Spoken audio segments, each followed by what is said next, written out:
एक है किसी बिंदु की वृत्त के सापेक्ष स्थिति, मतलब हमें कोई वृत्त दिया होगा और कोई बिंदु दिया होगा और हमको बतलाना है कि वो बिंदु वृत्त के अंदर है, वृत्त के अंदर है कि वृत्त पर है कि वृत्त के बाहर है। ठीक है, अंदर मतलब इंटीरियर पार्ट में, वृत्त पर मतलब ये जो परिधि दिख रही है, बाउंड्री दिख रही है उस पर, इसको बोलते हैं वृत्त पर। ये वृत्त है, ये उसका अंदर वाला हिस्सा और ये बाहर वाला हिस्सा।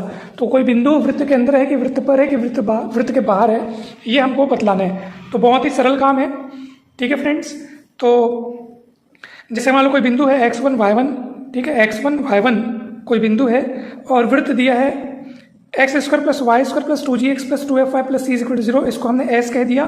तो ये बिंदु इस वृत्त के बाहर होगा जब इस बिंदु पर इसका मान, यानी कि ये बिंदु के निर्देशांकों को अपने को यहाँ पर रखना है, जिसको हमने s कहा है, इसको यहाँ पर रखना है, सॉल्व करके देखना है। यदि ये पॉजिटिव आता है यानी ग्रेटर देन 0 आता है तो हम कहेंगे कि बिंदु वृत्त के बाहर है। यदि इक्वल टू 0 आता है तो हम कहेंगे कि बिंदु वृत्त के अंदर है, सॉरी वृत्त पर है।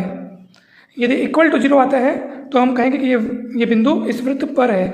और अंदर होगा कब ऐसा कहेंगे, जब इसका मान लेस देन 0 आए। इस बिंदु पर यदि इसका मान, किसका मान, ये जो आपको एक्सप्रेशन दिख रहा है, यदि उसका मान लेस देन 0 आए तो हम कहेंगे कि बिंदु वृत्त के अंदर है। तो चलिए क्वेश्चन देखते हैं। वृत्त x square plus Y square plus 3x minus 3y plus 2 = 0 के भीतर स्थित बिंदु है। भीतर बोल रहे हैं तो भीतर के लिए क्या शर्त है, तो भीतर यानी अंदर, उसके लिए अपने को इस एक्सप्रेशन को लेस देन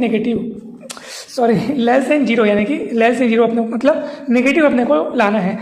तो अब भीतर स्थित बिंदु पूछा गया है, तो इनमें से ऐसा कौन सा बिंदु है, जिस बिंदु को अगर अपन यहाँ पे रखें तो लेस देन 0 मिलना चाहिए। क्योंकि भीतर वाली बात करें तो भीतर के लिए एस एस लेस देन 0 होना चाहिए, यानी ये एक्सप्रेशन जो है वो 0 से छोटा होना चाहिए, यानी कि नेगेटिव होना चाहिए। ठीक है फ्रेंड्स, तो देखना पड़ेगा। तो पहले आप इस बिंदु को रख के देख लो। चलिए रख के देखते हैं। -1 का वर्ग मतलब 1, 3 का वर्ग मतलब 9, फिर -3, फिर -9 और +2। ठीक है फ्रेंड्स, नेगेटिव होना चाहिए। तो देखो तो जरा, 9 और 1 10 2 12, 9 3 12, तो ये 0 हो रहा है, मतलब ये बिंदु इस वृत्त के भीतर तो नहीं है। हाँ, लेकिन इक्वल टू 0 आ रहा है, मतलब ये बिंदु इस वृत्त पर है। ठीक है, ये भी चलो एक कुछ तो नई बात जानने को मिल रही है। अगर मान लो प्रश्न ऐसा होता है कि वृत्त इतने पर स्थित कौन सा बिंदु है, तो ये ऑप्शन तो सही होता ही होता है कि नहीं। हो सकता है एक से अधिक ऑप्शन अगर सही होने होते तो हो सकता है इनमें से और कोई इसको सेटिस्फाई करता, क्योंकि ये पॉइंट इसको सेटिस्फाई कर रहा है, क्योंकि इक्वल टू 0 मिल रहा है, आप देख सकते हैं यहाँ पे।